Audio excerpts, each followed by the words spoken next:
على رسوله سيد الأولين والآخرين وعلى آله الطيبين الطاهرين وأصحابه الراشدين المهديين. أعوذ بالله من الشيطان الرجيم. بسم الله الرحمن الرحيم. وعجلت إليك ربي لترضى. صدق الله مولانا العظیم. جمیع حاضرین مکرم، قابل قدر سامعین محترم، معزز بزرگوں، جمعۃ المبارک کی خصوصی بابرکت مجلس پاک میں حاضری کا شرف حاصل کرنے والے میرے رفیقوں، اللہ تبارک و تعالی تلاوت کردہ مختصر کلمات میں اسی اہم بات کی طرف ہماری توجہ مبذول کرا رہا ہے جس موضوع پر اس سے قبل ایک جمعہ کے موقع پر یعنی پیوستہ جمعہ ایک خصوصی موضوع پر آپ کے سامنے گفتگو کرنے کا شرف حاصل ہوا تھا. وہ موضوع شوق کا موضوع تھا. شوق جو اچھا بھی ہوتا ہے اور برا بھی ہوتا ہے. شوق یہ انسان کے اندر کی ایک فطرت ہے. فطری طور پر آدمی شائق ہوتا ہے، شوق رکھنے والا ہوتا ہے. تو شوق کے عنوان پر بہت ساری تفصیلات آپ کے سامنے آ چکی. مزید شوق کے بارے میں کچھ باتیں آپ کے سامنے رکھنے کے لیے سورہ طٰہٰ کی ایک آیت مبارکہ کے آخری الفاظ تلاوت کرنے کی سعادت حاصل ہوئی.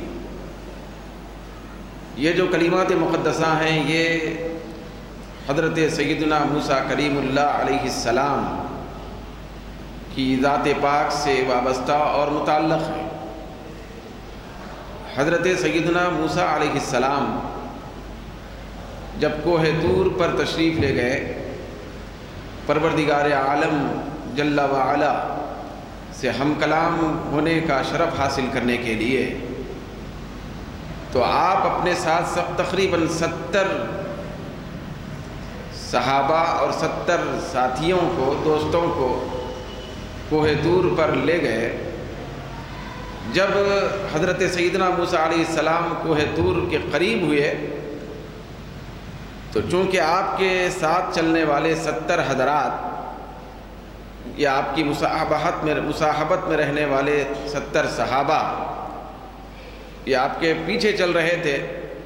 سیدنا موسیٰ علیہ السلام ہم کلامی کا شرف حاصل کرنے کے جذبے جستجو سے جب کوہ طور کے قریب ہو گئے اور چڑھنے لگے تو حضرت موسیٰ علیہ السلام بڑی تیزی کے ساتھ کوہ طور پر چڑھے اور آپ کے جو 70 رفقا تھے وہ پیچھے رہ گئے. تھوڑا سا چلنے میں ان کو تکلف ہوا. حضرت سیدنا موسیٰ علیہ السلام تیزی سے کوہ طور پر تشریف لے گئے. تو اس وقت جب وہ پہنچے تو رب عالم نے فرمایا کہ اے موسیٰ کیا بات ہے کہ تم اپنی قوم سے بہت جلدی یہاں میرے پاس ہم کلام ہونے کے لیے، بات کرنے کے لیے جلدی تشریف لا لیے؟ پھر آپ کے ساتھ جو 70 لوگ چل رہے تھے وہ تو پیچھے ہو گئے. تو کیا بات ہے کہ آپ نے جلدی کر دی؟ وَمَا أَعْجَلَكَ عَنْ قَوْمِكَ يَا مُوسَىٰ. اے موسیٰ تمہاری قوم سے تم کو یہ جلدی کرنے کی کیفیت کیسے ہو گئی؟ تم نے جلدی کیوں کی؟ تو حضرت موسیٰ علیہ السلام نے عرض کیا مولا قال هم اولئک علی اثری. پروردگار میں کوئی ان سے دور نہیں ہوا نہ وہ مجھ سے دور ہوئے، بس میرے پیچھے ہی وہ آ رہے ہیں. میں تھوڑا سا جلدی کر لیا ہوں. جلدی کس لیے کیا ہوں؟ وَعَجِلْتُ إِلَيْكَ رَبِّي لِتَرْضَىٰ، پروردگار میں نے تیری بارگاہ میں جلدی اس لیے کی تاکہ تو راضی ہو جائے. بھئی اللہ رب العزت سے ہم کلام ہے حضرت موسیٰ علیہ السلام. پھر اللہ رب العزت حضرت موسیٰ علیہ السلام کی اس حالت اور کیفیت کو بیان فرما رہا ہے کہ میرے موسیٰ، میرے کلیم میرے پاس آنے میں جلدی کر لیے، لوگ پیچھے رہ گئے. تو اللہ کی بارگاہ میں جلدی کر کے پہنچنا، پھر اللہ رب العزت یہ پوچھنے پر، سوال کرنے پر کہ تم نے جلدی کیوں کی، تو حضرت موسیٰ علیہ السلام کا یہ جواب کہ وَعَجِلْتُ إِلَيْكَ رَبِّي لِتَرْضَىٰ، پروردگار میں تیری بارگاہ میں جلدی اس لیے کیا ہوں تاکہ تو راضی ہو جائے. یہ جلدی کرنا، رب کی قریب ہونے میں جلدی کرنا، بات کرنے میں جلدی کرنا، جلدی پہنچنا، ایک عجلت کو بتانا، یہ حضرت موسیٰ علیہ السلام کے شوق کو بتاتا ہے. جب کسی آدمی کے اندر کسی محبوب چیز کا، پسندیدہ چیز کا شوق آ جاتا ہے، پھر وہ شخص، وہ فرد، وہ اپنی پسندیدہ محبوب چیز سے قریب ہونے لگتا ہے. جب قربت اور نزدیکی آ جاتی ہے تو شوق جوش مارنے لگتا ہے، شوق کے اندر بہت بڑا نکھار پیدا ہو جاتا ہے. پھر شوق کا عالم یہ ہوتا ہے کہ آدمی کے اندر عجلت پسندی پیدا ہو جاتی ہے، پھر آدمی جلدی کرنے لگتا ہے شوق کی وجہ سے. تو جلدی کرنا، جلدی پہنچنا، جلدی بولنا یا کسی کام میں جلدی اور عجلت کو اختیار کرنا، یہ شوق کو بتاتا ہے. تو حضرت موسیٰ علیہ السلام کے جواب کی شکل میں یہ الفاظ یہ شوق کو بتا رہے ہیں، کیونکہ حضرت موسیٰ علیہ السلام پروردگار عالم کی بارگاہ میں کلام کرنے کے لیے جا رہے تھے. پھر اللہ رب العزت کی بارگاہ میں ہم کلامی کا شرف حاصل کرنے کے لیے جا رہے تھے. کوہ طور پہاڑ قریب ہو رہا تھا، پروردگار عالم کے تجلیات کے انوار طور پہ جگمگا رہے تھے. حضرت موسیٰ علیہ السلام رب العالمین کی بارگاہ میں حاضر ہو کر اس سے کلام کرنے کے لیے بے چین، بے قرار تھے. شوق بہت بھڑک گیا تھا، شوق اپنی انتہا پہ پہنچ چکا تھا، شوق اور جستجو اور طلب بہت اونچی منزل میں داخل ہو چکے تھے. تو یہ کیفیت حضرت موسیٰ علیہ السلام کو جلدی کرنے پر مجبور کر دی. تو شوق کسی بھی بندے کو کسی کام میں جلدی کرنے کی طرف راغب کرتا ہے کہ شوق ہے. ہم کلامی کا شوق تھا، رب العالمین کے انوار و تجلیات کے دیدار کا شوق تھا، پھر رب العالمین سے ہم کلام ہونے، پھر ہم کلامی کا شرف حاصل کرنے کا ان کو شوق تھا. تو اسی جستجو میں انہوں نے عجلت کر دی تھی. تو شوق یہ اللہ رب العزت کی بارگاہ میں پہنچنے کا شوق، پھر اللہ تبارک و تعالیٰ سے ہم کلام ہونے کا شوق، پھر رب العالمین کے دیدار کا شوق، پھر اللہ تبارک و تعالیٰ کی ذات کے مشاہدے کا شوق، پھر اللہ کے انوار و تجلیات کو دیکھنے کا شوق. یہ بندے کو بہت زیادہ بے قرار کرتا ہے، تڑپاتا ہے. شوق ہے کیونکہ اللہ تبارک و تعالیٰ سے بندہ بے انتہا محبت کرتا ہے. خدا اس ذات واجب الوجود کا نام ہے جس سے بندہ سب سے زیادہ محبت کرتا ہے. جب سب سے زیادہ محبت کرتا ہے تو اللہ تبارک و تعالیٰ سب سے بڑا محبوب ہو گیا. جب سب سے بڑا محبوب ہے تو اس کی بارگاہ میں پہنچنے، پھر اس سے ملاقات کرنے، پھر اس کا دیدار کرنے کا شوق بھی بہت بڑا ہو جاتا ہے. تو شوق یا اللہ رب العزت کی بارگاہ میں پہنچنے کے لیے بندے کو عجلت میں ڈال دیتا ہے. پھر وہ بندہ جلدی کرتا ہے، بندے کے اندر ایک تڑپ پیدا ہو جاتی ہے. شوق جب اپنے اندر جوش پیدا کر لیتا ہے، شوق جب پرجوش ہو جاتا ہے تو وہی شوق جو پرجوش بن جاتا ہے تو اس کو اشتیاق کہا جاتا ہے. دو چیزیں ہیں بھئی، ایک شوق ہے، دوسرا اشتیاق ہے. شوق کا درجہ کم ہے اور اشتیاق کا درجہ بڑا ہوا ہے. شوق میں بندہ چاہتا ہے کہ میں اپنے محبوب سے باتیں کروں، شوق میں بندہ چاہتا ہے کہ میں اپنے محبوب سے ہم کلام ہو جاؤں، شوق میں بندہ چاہتا ہے کہ میں اپنے محبوب کا دیدار کروں. پھر اس کا مشاہدہ کروں، اس کی رویت کروں، اس کی زیارت کروں، لیکن شوق کے اندر یہ کوئی گارنٹی نہیں ہے کہ وہ ملاقات کرنے کا، دیدار کرنے کا، رویت کرنے کا، مشاہدہ کرنے کا وہ شوق ہمیشہ برقرار رہے۔ کبھی وہ ختم بھی ہو سکتا ہے، شوق کو زوال بھی آ سکتا ہے، شوق کے اندر کمی بھی پیدا ہو سکتی ہے، شوق واپس پلٹ کے دوسری طرف بھی جا سکتا ہے، لیکن اشتیاق جو ہوتا ہے یہ اشتیاق شوق سے بہت بڑے درجے کا نام ہے۔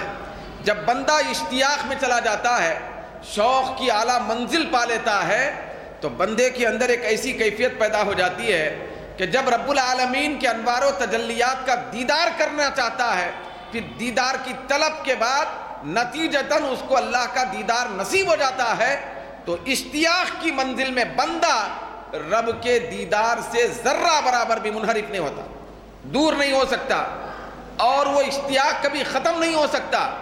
وہ اتنا زیادہ اعلیٰ درجے کا وصف ہوتا ہے کہ بس بندہ اسی میں مگن رہتا ہے، مستغرق رہتا ہے، بندے کے اندر نہ اپنی خودی کا دھیان ہوتا ہے، نہ اپنے قرار کا اور سکون کا خیال ہوتا ہے، بندہ بس اللہ رب العزت کے اشتیاق اور شوق میں ہمیشہ مست رہتا ہے، تو وہ اشتیاق بن جاتا ہے۔ تو اللہ تبارک و تعالیٰ کے کچھ بندے ایسے ہیں جن کو اللہ تبارک و تعالیٰ محبت دیتا ہے، پھر اللہ تبارک و تعالیٰ کے کچھ ایسے بندے ہیں جن کو اللہ تبارک و تعالیٰ شوق دیتا ہے، پھر اللہ رب العزت کے کچھ ایسے بندے بھی ہوتے ہیں جن کو اللہ تبارک و تعالیٰ شوق میں بڑا درجہ اشتیاق دیتا ہے۔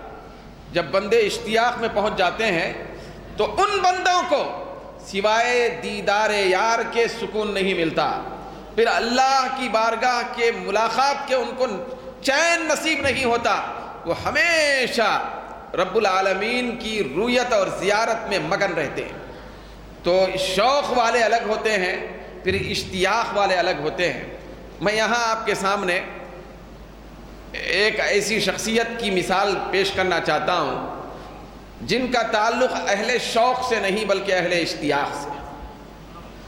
حضرت سیدنا ابراہیم بن ادھم رحمۃ اللہ تعالی علیہ، یہ اتنے بڑے جلیل القدر ولی کامل ہیں کہ اللہ تبارک و تعالیٰ ان کو ولایت کے میدان میں صف اول میں بٹھا دیا۔ صف اول کے اولیاء میں ان کا شمار ہے۔ پروردگار عالم نے ان کے مقام کے اعتبار سے، ان کے ظرف کے اعتبار سے، پھر ان کے دل کی کیفیت کے اعتبار سے ان کو اشتیاق کا نور عطا فرمایا تھا۔ یہ شوق والے نہیں، اشتیاق والے بن گئے تھے۔ حضرت امام غزالی فرماتے ہیں کہ کان ابراہیم ابن ادھم رضی اللہ تعالی عنہ من المشتاقین۔ حضرت ابراہیم بن ادھم یہ اس جلیل القدر ہستی کا نام ہے جن کو اللہ تبارک و تعالی مشتاقوں میں شامل فرمایا تھا۔ یہ اہل اشتیاق میں تھے، بہت بڑا درجہ ملا تھا۔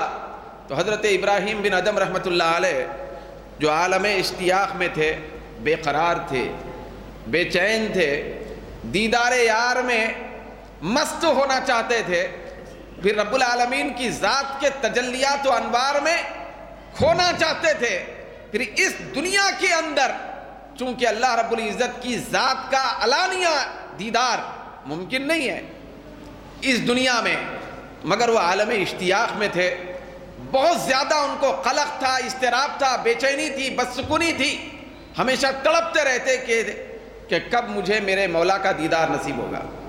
تو اسی جستجو میں رہتے ایک دن پروردگار عالم کی بارگاہ میں عرض کرنے لگے، مولا یہ دنیا ہے، یہ عالم ہے، یہ عالم دنیا ہے، یہاں تیرا دیدار ذات کا علانیہ نہیں ہو سکتا، لیکن میری بات تو بن جائے، کچھ نہ کچھ حد تک میرا کام چلے۔ پروردگار مجھے تیری ذات کے دیدار کا اشتیاق ہے، شوق ہے، میں چاہتا ہوں کہ تجھ سے ملاقات کروں، میں بڑا بے چین ہوں، میں کب تیری زیارت کروں گا، کب تیری ذات کے انوار و تجلیات کا مشاہدہ کروں گا، کب تیری ذات سے میری ملاقات ہوگی۔ میں تیری ملاقات کی جستجو میں رات دن کاٹ رہا ہوں، تڑپ ہے، بدسکونی ہے، بے قرار ہوں، مولا اتنا تو کر دے۔ حضرت امام غزالی احیاء علوم الدین میں نقل فرماتے ہیں کہ انہوں نے عرض کیا مولا جو تیری زیارت ہونے والی ہے وہ علانیہ زیارت، تیری ذات کی زیارت اور مشاہدہ، وہ تو قیامت کے میدان میں ہونے والی ہے، موت کے بعد ملنے والی ہے، وصال اور انتقال کے بعد تیری رویت کی زیارت سے، تیری زوریت سے، زیارت سے میں لطف اندوز ہونے والا ہوں۔ لیکن دنیا میں اتنا کر دے کہ میں تیری ملاقات کر لوں، کچھ حد تک ملاقات کر لوں، پوری ذات کی ملاقات یہ میدان محشر میں ہوگی، لیکن کچھ ملاقات کا مجھے شرف بخش دینا۔ تو اللہ رب العزت نے فرمایا کہ اے موسیٰ، اے ابراہیم، دنیا میں رہ کر میری کچھ ملاقات کو طلب کرتا ہے، میری کچھ زیارت کرنا چاہتا ہے، کچھ رویت سے اپنے آپ کو شرف بخشنا چاہتا ہے۔ یاد رکھنا سوال بہت بڑا اونچا ہے۔ پھر اس کے بعد اللہ رب العزت نے فرمایا کہ الا تستحی، اے ابراہیم کیا تجھے حیا نہیں آئی یہ سوال کرتے وقت کہ تو دنیا میں رہ کر میری ذات کا کچھ دیدار کرنا چاہتا ہے اور کچھ ملاقات کرنا چاہتا ہے؟ یہ سوال باعث شرمندگی ہونی چاہیے۔ حضرت ابراہیم بن ادم رحمۃ اللہ علیہ نے عرض کیا مولا میں معافی مانگتا ہوں، فاغفر لی، مجھے معاف فرما دے، میں تیری ذات کے دیدار کا سوال کر لیا، میں تیری ذات سے ملاقات کا سوال اس دنیا میں کر لیا، مولا تو جو مجھے معاف کر دے۔ پھر عرض کرنے لگے مولا یہاں میں تجھ سے مانگوں کیا؟ بڑا بے چین ہوں، موت کا منتظر ہوں، موت کے انتظار میں شب و روز کاٹ رہا ہوں تاکہ موت کے دروازے سے داخل ہو کر تیری ذات کی رویت تک پہنچوں، دیدار کروں۔ کیا کروں؟ بہت خلق تھا، بڑا اضطراب اور بے چینی کا ماحول تھا۔ پروردگار عالم نے فرمایا کہ ابراہیم بس دنیا میں رہ کر شوق اور اشتیاق کے عالم میں یہ دعا کر لے، اسی سے تیرے قلب کے اندر سکون پیدا ہوگا۔ دعا یہ کر لے کہ اللہم رضنی بقضائک، پروردگار تو مجھے اپنے فیصلے سے راضی ہونے والا بنا دے، یہ بنا دے۔ پھر اس کے بعد یہ دعا کر لے وصبرنی علی بلائک، اے پروردگار تو مجھے اپنی آزمائش میں صبر کرنے والا بنا دے۔ وَأَوْزِعْنِي شُكْرَ نَعْمَائِكَ، اے پروردگار تیری نعمتوں کا شکر کرنے کی توفیق عطا فرما۔ یہ 3 دعائیں کر لے، پھر ان دعاؤں کو اپنا وظیفہ بنا لے، تو انشاءاللہ تبارک و تعالی میرا دیدار دنیا میں علانیہ نہ ہونے کے باوجود تیرے دل کے اندر ایسے ہی سکون پیدا ہوگا جیسے بروز محشر میرے دیدار میں سکون ملتا ہے۔ جب میرے فیصلے سے خوش ہوگا پھر میری آزمائش پر کما حق وہ پورا اترے گا، پھر میری نعمتوں کا شکر بجا لائے گا، یہ کیفیت تیرے اندر پیدا ہوگی تو جیتے جی دنیا میں تیرے اندر میرے دیدار کی لذت پیدا ہو، لذت سے ہمکنار ہوگا۔ تو بہت سارے ایسے بندے ہیں، سینکڑوں، ہزاروں کی، لاکھوں کی تعداد میں، وہ اللہ رب العزت کے دیدار اور ملاقات کے شوق میں شب و روز کاٹتے ہیں۔ حضرت امام غزالی فرماتے ہیں کہ ایک زمانے کے بہت بڑے صدیق تھے، بھئی ان کو مقام صدیقیت نصیب ہوا تھا، تو انہوں نے اللہ کی بارگاہ میں عرض کیا مولا تیرے دیدار کے شوق میں زندگی گزارنے والے کچھ لوگ ہیں؟ تو اللہ رب العزت نے فرمایا کہ اے صدیق یقیناً میری بارگاہ کے شوق میں زندگی گزارنے والے بہت سارے لوگ ہیں، کچھ ایسے لوگ ہیں جو میرا شوق رکھتے ہیں، میں بھی ان کا شوق رکھتا ہوں، کچھ ایسے لوگ ہیں جو میرا ذکر کرتے ہیں تو میں ان کا ذکر کرتا ہوں، کچھ ایسے لوگ ہیں جو مجھ سے محبت کرتے ہیں تو میں ان سے محبت کرتا ہوں، کچھ ایسے لوگ ہیں جو شوق کے آگے میرے اشتیاق میں رہتے ہیں تو میں بھی بہت زیادہ اپنی شان کے لائق شدید ان کی ملاقات کے اشتیاق میں رہتا ہوں۔ کچھ ایسے بندے ہیں کہ وہ مجھ سے ملنا چاہتے ہیں، میں خدا ہو کر ان سے بھی ملنا چاہتا ہوں، مجھے ان کا شوق ہے، ان کو میرا شوق۔ ہاں ایسے بندے ہیں تو انہوں نے عرض کیا مولا ان بندوں کی پہچان کیا ہے جو تیرے شوق میں زندگی گزارتے ہیں، تیری قربت کے جستجو میں زندگی گزارتے ہیں، ان کی علامت کیا ہے؟ تو رب العالمین نے وہ علامت بتائی، غور سے سنیں، وہ بندے ہر ایک کو نظر نہیں آتے، تو اللہ رب العزت نے علامت بتائی کہ میری بارگاہ کا شوق رکھنے والے لوگوں کی علامت اور پہچان یہ ہے کہ وہ دن کے اندر ہمیشہ سورج کی روشنی اور چھاؤں پر نظر رکھتے ہیں، دن بھر وہ سورج کی روشنی اور دھوپ اور چھاؤں پر نظر رکھتے ہیں، سایوں پر نظر رکھتے ہیں۔ کس لیے نظر رکھتے ہیں؟ تو اللہ رب العزت نے فرمایا وہ اس لیے نظر رکھتے ہیں کہ کب دن ختم ہوگا، کب سورج غروب ہوگا اور کب رات کی تاریکی چھا جائے گی۔ جب رات کی تاریکی چھا جائے تو کب ہم مصلی پہ کھڑے رہ کر مولا کی بارگاہ میں التجا کرتے ہوئے زارو خطار رونا شروع کریں گے، کب ہم کو تنہائی ملے گی، رات کی تاریکی اور ظلمت میں اللہ کی بارگاہ میں کھڑے رہ کر توبہ کی شکل میں، رکوع کی شکل میں، رجوع کی شکل میں، خشوع کی شکل میں، خضوع کی شکل میں اور سجدے کی شکل میں، قیام اور قاعدے کی شکل میں اور اللہ کی بارگاہ کی جستجو کی شکل میں رونے والے، دھاڑے مار کے چیخنے والے اور بہت زیادہ حد تک اپنے آپ کو اضطراب میں مستغرق کرنے والے کب بنیں گے؟ تو اسی لیے وہ لوگ سورج ڈوبنے کے انتظار میں وہ ہمیشہ دن بھر دھوپ اور چھاؤں پر نظر رکھتے ہیں۔ تو جو بندے ایسی کیفیت کے ہوتے ہیں یہ وہی ہیں جن کے اندر میرے شوق کی علامت پائی جاتی ہے۔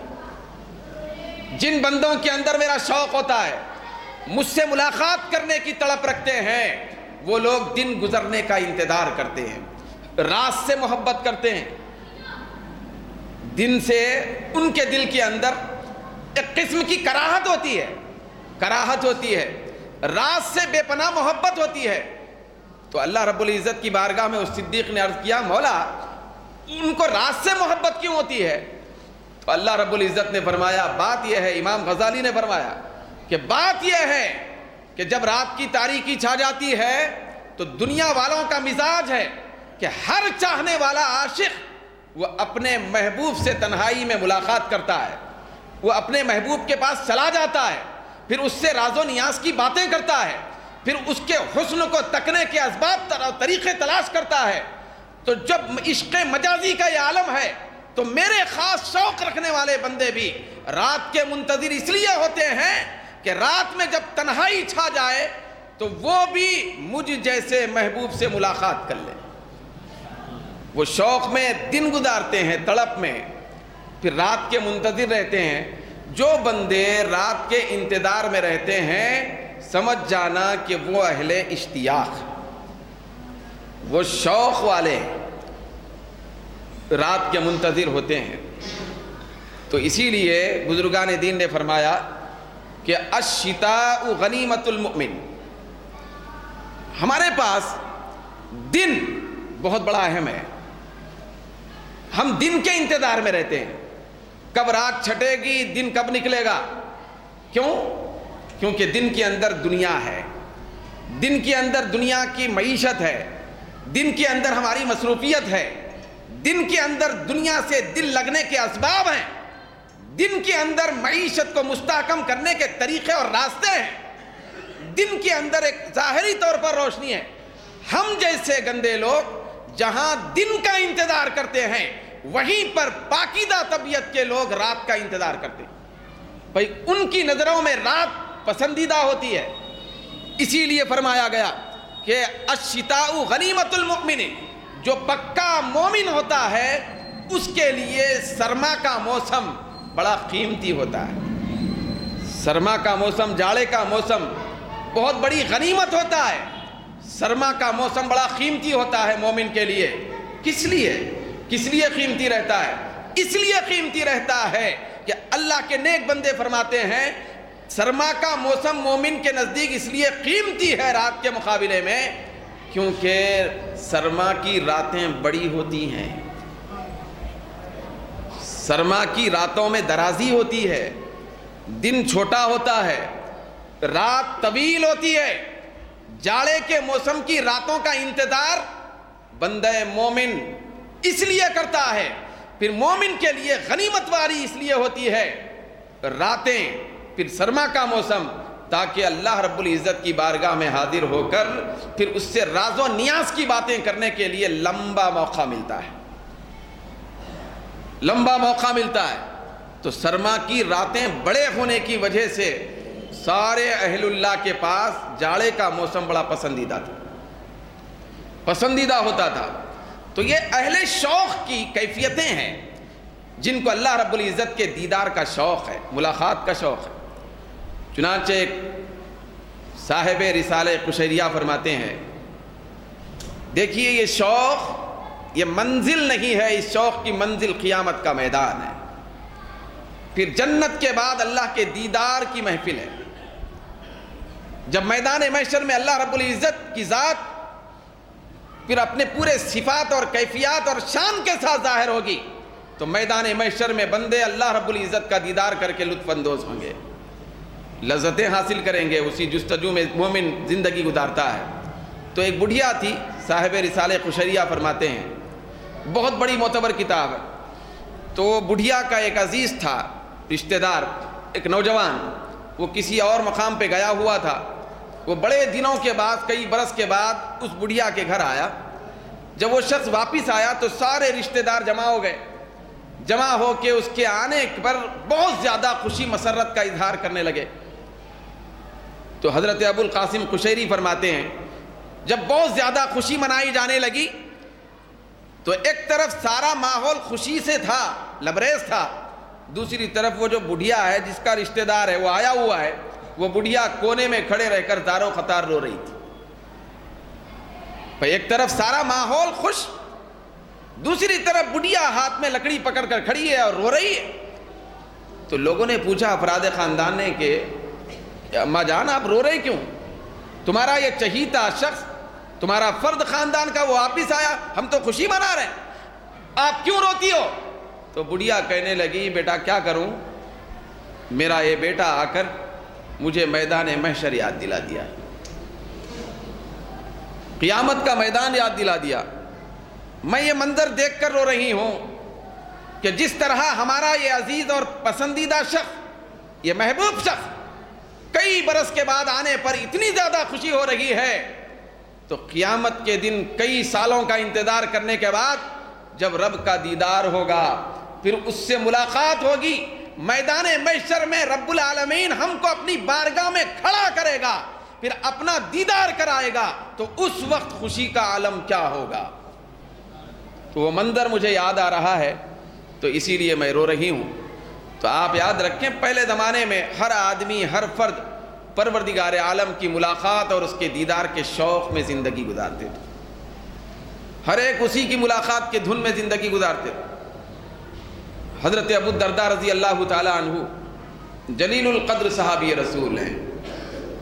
وہ ایک مرتبہ حضرت کعب رضی اللہ تعالی عنہ سے پوچھتے ہیں۔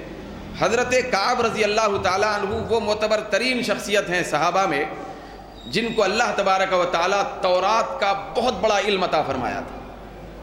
تورات حضرت موسیٰ علیہ السلام پر اتری تو اس کے بہت بڑے جاننے والے تھے حضرت کعب۔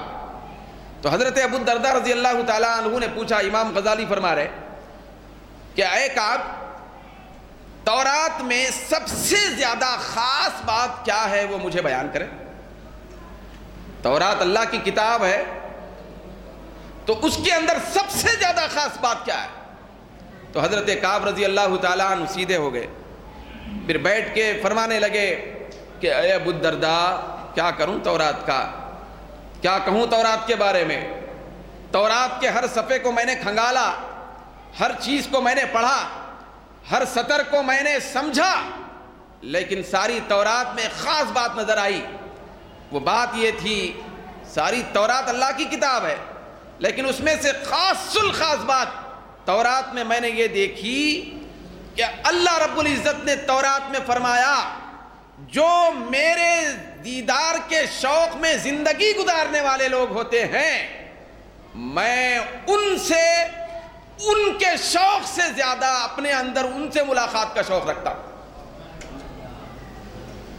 جو بندے، جو ابرار، جو نیک، جو محبوب، جو چاہنے والے، جو عاشق سب سے زیادہ مجھ سے ملاقات کرنے کا شوق رکھتے ہیں، جو اہل شوق ہیں، میں حضرات میرے اندر آئے۔ ہر آدمی جنت کا طالب، لیکن 3 ایسی شخصیات ہیں کہ جن کی طالب خود جنت، جن کی عاشق جنت، جن کا شوق کرنے والی جنت ہے۔ صحابہ نے عرض کیا یا رسول اللہ وہ خوش نصیب 3 لوگ کون ہیں؟ کہ جن کا شوق خود جنت کرتی ہو، جن کو خود جنت چاہتی ہو، جن کی طلب جنت کرتی ہو۔ تو سرکار دو عالم نے فرمایا وہ 3 لوگوں میں سے ایک علی ہیں، دوسرے عمار ہیں، تیسرے سلمان۔ حضرت علی، حضرت عمار، حضرت سلمان فارسی رضی اللہ تعالی عنہم، ان کو اللہ کے رسول نے خصوصی اعزاز عطا فرمایا کہ ہر آدمی جنت کا طلبگار ہے، لیکن جنت ان تینوں کی طلبگار ہے۔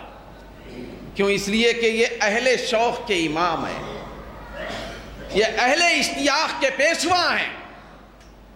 ان کو اللہ تبارک و تعالیٰ نے اہل شوق کا سردار بنایا، تو جنت کے دل میں خود ان کا اشتیاق پیدا ہو گیا، جنت کے دل میں اشتیاق پیدا ہو گیا۔ حضرت شعیب علیہ السلام یہ اللہ کے نبی ہیں۔ آپ بتائیں کہ اللہ رب العزت کے دیدار کا شوق جب بندہ رکھے تو اس کو کتنے بڑے بڑے اونچے مرتبے عطا کیے جاتے ہیں۔ حضرت سیدنا شعیب علیہ السلام، امام غزالی فرما رہے ہیں، حضرت شعیب علیہ السلام پروردگار عالم کے دیدار کا شوق کرنے لگے، دعا کرنے لگے، مولا مجھے اپنا دیدار کرا دے، کیونکہ دنیا کا ماحول تھا، زمین تھی۔ تو اللہ رب العزت ان کو نابینا کر دیا، کیونکہ شوق میں اتنے زیادہ بے چین تھے کہ قرار نہیں آ رہا تھا۔ تو آنکھیں تھیں تو دیکھنے کے لیے بڑی جستجو تھی، پروردگار عالم نے امتحاناً، آزمائش کے طور پر ان کی آنکھوں کو ختم کر دیا، نابینا کر دیا۔ تو جب نابینا کر دیا تو وہ پھر عرض کرنے لگے، مولا یہ کیا ہو گیا، ابھی تو آنکھیں ہی ختم ہو گئیں، مولا تو اپنا دیدار کرا دے۔ جب تڑپ اور طلب اللہ رب العزت نے ملاحظہ فرمائی تو اللہ رب العزت نے اسی لمحہ آنکھ عطا فرمائی۔ جب آنکھ آ گئے تو پھر جستجو کرنے لگے، تو پھر آنکھ چلی گئی۔ 3 مرتبہ واقعہ پیش آیا۔ حضرت سیدنا شعیب علیہ السلام کو 3 مرتبہ آنکھیں آئیں، 3 مرتبہ گئیں، 3 مرتبہ گئیں، شوق میں، شوق کی طلب میں، رب کی رویت کی جستجو میں۔ جب بالآخر حضرت شعیب علیہ السلام کو آنکھ ملی 3ری مرتبہ، تو اللہ رب العزت نے پوچھا کہ اے میرے شعیب، اے میرے نبی، تم کو جنت کا شوق ہے؟ تم جو شوق کی بات کر رہے ہیں جنت کا شوق ہے؟ تو حضرت شعیب علیہ السلام نے عرض کیا، مولا جنت کا شوق ہوتا تو اتنا کیوں مچلتا، جنت کا شوق ہوتا تو اتنا بے قرار کیوں ہوتا، جنت کا شوق ہوتا تو اتنی بدسکونی کیوں ہوتی؟ مولا تو بہتر جانتا ہے، تیری ذات کی قسم مجھے جنت کا شوق نہیں، تیرے دیدار کا شوق، تیری ملاقات کا شوق ہے، تیری زیارت کا شوق ہے۔ تو پروردگار عالم نے فرمایا کہ اے شعیب، تیرے اندر یہ جو شوق ہے، اس شوق کو بھی ہم نے ہی پیدا کیا ہے، ہم نے ہی پیدا کیا ہے۔ تیرے اسی شوق کی وجہ سے تو ایسا نبی ہے کہ میرا اور ایک شوق رکھنے والا نبی موسیٰ کلیم اللہ، وہ بھی میرا اشتیاق والا ہے، وہ بھی کوہ طور پر شوق لے کے آتا ہے۔ تو تیرے اس غیر معمولی شوق کی وجہ سے میں نے ایک اور رسول، بہت بڑے شائخ کو، موسیٰ کلیم اللہ کو 10 سال تیری خدمت کرایا ہے۔ حضرت سیدنا موسیٰ علیہ السلام خود نبی ہو کر ایک دوسرے نبی حضرت شعیب علیہ السلام کی انہوں نے خدمت کی۔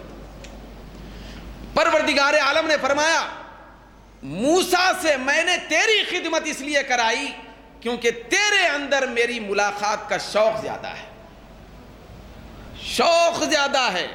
تو اس شوق کے نتیجے میں تجھے تیری بارگاہ کا میں نے موسیٰ کو خادم بنایا۔ آپ اندازہ لگائیں، تو یہ شوق بندے کو کس مرتبے پہ لے جاتا ہے؟ پروردگار عالم کی زیارت کا شوق، ملاقات کا شوق، یہ دنیا سے بے رغبت بناتا ہے، دنیا کی دولت سے بے رغبت بناتا ہے، پھر نیکی کرنے کی طرف مائل کرتا ہے، کیونکہ اللہ سے ملاقات کا شوق ہے، پروردگار عالم کی بارگاہ میں پہنچنے کا شوق ہے۔ تو یہ جستجو ایک بندہ مومن کی معراج اور اس کا کمال ہے۔ لیکن آج ہمارے اندر دنیا کا ہر شوق پایا جاتا ہے، کوئی شوق نہیں ہے، صرف وہی ہے کہ نہ ہم کو رسول کی ملاقات کا شوق ہے، نہ خدا کی ملاقات کا شوق ہے۔ دنیا کا ہر شوق ہمارے اندر ہے، شوق ملاقات الہیہ نہیں ہے، رب العالمین کے دیدار کا شوق نہیں ہے۔ بندہ جس آن اور جس لمحہ پروردگار عالم کی ملاقات کا شوق پیدا کرے گا، ساری دنیا اس بندے کے شوق میں آ جائے گی، شوق کرنے والی بن جائے گی، پسندیدہ پسند کرنے والی بن جائے گی۔ تو ہمیں چاہیے کہ اللہ سے ملاقات کے شوق میں زندگی گزاریں، شوق میں زندگی گزاریں۔ یہ بہت بڑی سعادت ہے، یہی ہماری منزل ہے۔ ہم دنیا سے بے رغبت ہونا چاہیے، دنیا کی محبت دل سے نکلنا چاہیے۔ تو اس کے لیے بس یہی فارمولہ ہے کہ اللہ سے ملاقات کا شوق مزید بہت زیادہ کریں کہ ہم کو اپنے مولا سے ملنا ہے، پروردگار عالم سے ملنا ہے۔ وہ کب ہوگا؟ تو اس کی بھی ایک علامت بتائی گئی، جس بندے کے دل کے اندر اللہ سے ملنے کا شوق ہوتا ہے تو وہ راحتوں میں موت مانگتا ہے۔ جملہ یہ ہے کہ راحتوں میں موت مانگتا ہے۔ ہم موت کب مانگتے ہیں؟ موت کی دعا کب کرتے ہیں؟ مصیبتیں آئیں، مشقتیں آئیں، بے صبری آئے، بدسکونی آئے، موت کی دعا کرتے ہیں، جو حرام ہے۔ مصائب اور آزمائشوں کی بنیاد پر موت مانگنا حرام ہے، لیکن اس کے دیدار کے لیے موت کی تمنا کرنا سارے فرضوں کا بڑا فرض، سارے جائز کاموں کا سردار ہے۔ تو علامت بتائی گئی، جن بندوں کے دل میں اللہ کی ملاقات کا شوق ہوتا ہے وہ بندہ راحت میں، آرام میں موت مانگتا ہے، موت کی دعا کرتا ہے، موت سے محبت کرتا ہے۔ پروردگار عالم ہم سب کو اس کی اپنی ملاقات کے شوق میں زندہ رہنے مرنے کی توفیق عنایت فرمائے۔ وما علینا الا البلاغ۔